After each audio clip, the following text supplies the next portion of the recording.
ದೀಪಾವಳಿ ಹಬ್ಬದ ಹಾರ್ದಿಕ ಶುಭಾಶಯ ಕೋರಿದ ರಾಜ್ಕುಮಾರ್ ಹೆಚ್ ಕಪನೂರ. ಜಿಲ್ಲೆಯ ಕಾಂಗ್ರೆಸ್ ಮುಖಂಡರು, ಯುವ ಉತ್ಸಾಹಿ ದಲಿತ ಹೋರಾಟಗಾರರಾದ ರಾಜ್ಕುಮಾರ್ ಹೆಚ್ ಕಪನೂರ ಅವರು ನವ ಕರ್ನಾಟಕ ನ್ಯೂಸ್ ಚಾನೆಲ್ ಮುಖಾಂತರ ನಾಡಿನ ಜನತೆಗೆ ದೀಪಾವಳಿ ಹಬ್ಬದ ಹಾರ್ದಿಕ ಶುಭಾಶಯಗಳನ್ನು ಕೋರಿದ್ದಾರೆ. ದೀಪಾವಳಿ ಬೆಳಕಿನ ಹಬ್ಬವಾಗಿದ್ದು ಅಂಧಕಾರದ ಮೇಲೆ ಬೆಳಕಿನ ವಿಜಯದ ಸಂಕೇತವಾಗಿದೆ.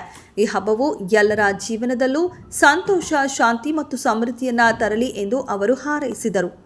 ಅವರು ಮುಂದುವರೆದು ನವ ಕರ್ನಾಟಕ ನ್ಯೂಸ್ ಚಾನೆಲ್ ಜನರಿಗೆ ನೈಜತೆ ಮತ್ತು ಉತ್ತಮ ಸೇವೆಯನ್ನು ಒದಗಿಸುತ್ತಿದೆ. ಈ ಚಾನೆಲ್ ಹೆಚ್ಚಿನ ಪ್ರಭಾವಶಾಲಿಯಾಗಿ ಬೆಳೆಯಲಿ ಮತ್ತು ರಾಜ್ಯಾದ್ಯಂತ ಜನಮನ ಗೆದ್ದ ಮಾಧ್ಯಮವಾಗಲಿ ಎಂದು ಹೇಳಿದರು.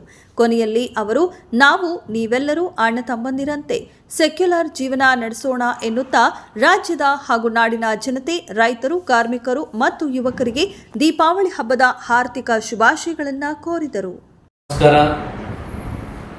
ದೀಪಾವಳಿ ಹಬ್ಬದ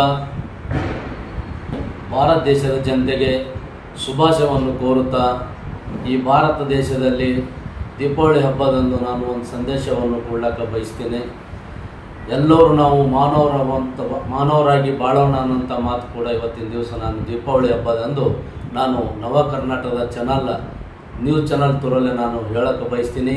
ನಾವೆಲ್ಲರೂ ಅಣ್ಣ ತಮ್ಮಂದಿರು ಅಂಥೇಳಿ ನಾವೆಲ್ಲ ಸೆಕ್ಯುಲರ್ ಜೀವನವನ್ನು ಬಾಳಮ್ಮಿ ಅನ್ನೋಂಥ ಮಾತು ಕೂಡ ಹೇಳುತ್ತಾ, ಈ ಕರ್ನಾಟಕದ ಮತ್ತು ಭಾರತದ ಜನತೆಗೆ ನಾನು ದೀಪಾವಳಿ ಹಬ್ಬದ ಶುಭಾಶಯವನ್ನು ಕೋರುತ್ತೀನಿ ಅಂತ ಹೇಳುತ್ತಾ, ಅವರಿಗೆ ಶಾಂತಿ, ನೆಮ್ಮದಿ, ಆರೋಗ್ಯವನ್ನು ದೇವರು ಕೊಟ್ಟು ಕಾಪಾಡಲಿ ಅಂತ ಹೇಳುತ್ತಾ, ಏನು ಈ ನವ ಕರ್ನಾಟಕ ನ್ಯೂಸ್ ಚಾನಲ್ ಇದೆ, ಈ ನ್ಯೂಸ್ ಚಾನಲ್ ಕಲ್ಯಾಣ ಕರ್ನಾಟಕ ಅಷ್ಟೇ ಸೀಮಿತ ಅಲ್ಲ, ಇಡೀ ರಾಜ್ಯದಲ್ಲಿ ಒಂದು ಸ್ಟೇಟ್ ನ್ಯೂಸ್ ಚಾನಲ್ ಆಗಲಿ ಅಂಥೇಳಿ ಈ ದೀಪಾವಳಿ ಹಬ್ಬದ ವತಿಯಿಂದ ನಾನು ಶುಭ ಕೋರುತ್ತೇನೆ.